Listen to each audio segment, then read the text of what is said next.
The glass was sweating in my hand. Cheap whiskey, overpriced bar. Her choice.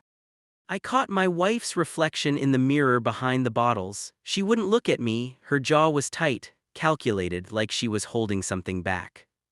Then her friend leaned in, lips curled, eyes scanning my jacket like it offended her. "Why does your husband dress like a broke intern?" Laughter bloomed around the table, polite at first, then cruel. I waited for my wife to say something, anything. She didn't. Silence can be louder than betrayal. I felt it settle in my chest, heavy, familiar. I smiled, not the kind you give to people you like, the kind you give when you understand something important has just been confirmed. "Got it," I said quietly. I took a sip, let them laugh. My wife finally glanced at me then, a flicker of panic, too late. The door behind them opened, cool night air rushed in. I didn't turn around. I already knew who it was. I'd felt her pulling away months ago. Not dramatically, that would have been easier. It was subtle, strategic. Her phone face down. Late work dinners. A new perfume she claimed was a sample. And the way she dressed tonight. Not for me. She insisted I come, said it would be good for us. Translation: she needed me visible, contained, small. The man she'd been dying to impress wasn't just a client, I'd seen the way she spoke his name. Soft, careful, practiced. "Evan." She said he was powerful. Connected. A kingmaker. I believed her.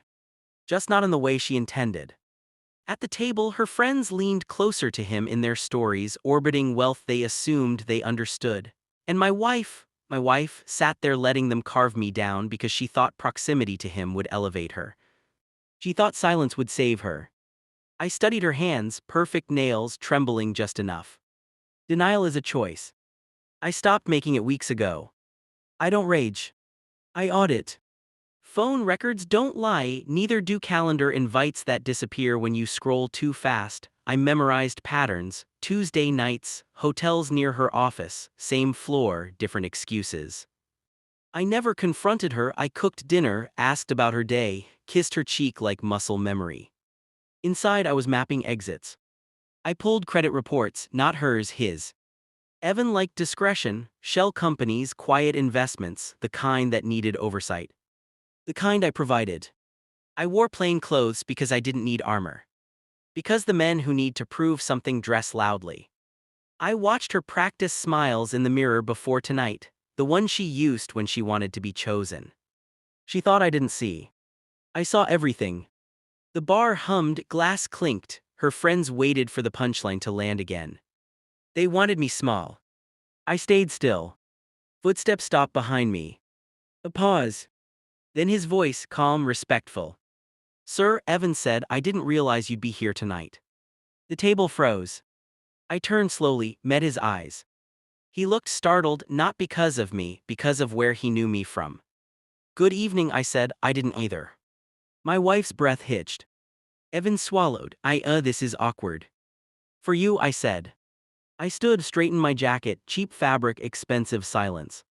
"You've been requesting extensions on the Meridian acquisition," I continued. I approved them. Her friend stared, confused, shrinking. Evan nodded, "Yes, sir." "Sorry." My wife's face drained of color. I looked at her then, finally. "You never asked what I do," I said softly, "you just decided." I placed my glass down, untouched now. "To be clear," I said, "Evan doesn't decide who rises, he answers to me." Her friends shifted, one laughed nervously, it died quickly.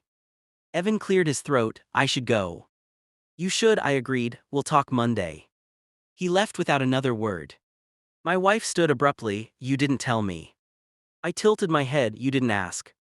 Her mouth opened, closed. "I didn't cheat," she said too quickly. I slid my phone across the table, screen lit, hotel receipts, dates, names. "You rehearsed lying better than you rehearsed loving me," I said. Her friends avoided her eyes now. I leaned in, low voice, surgical.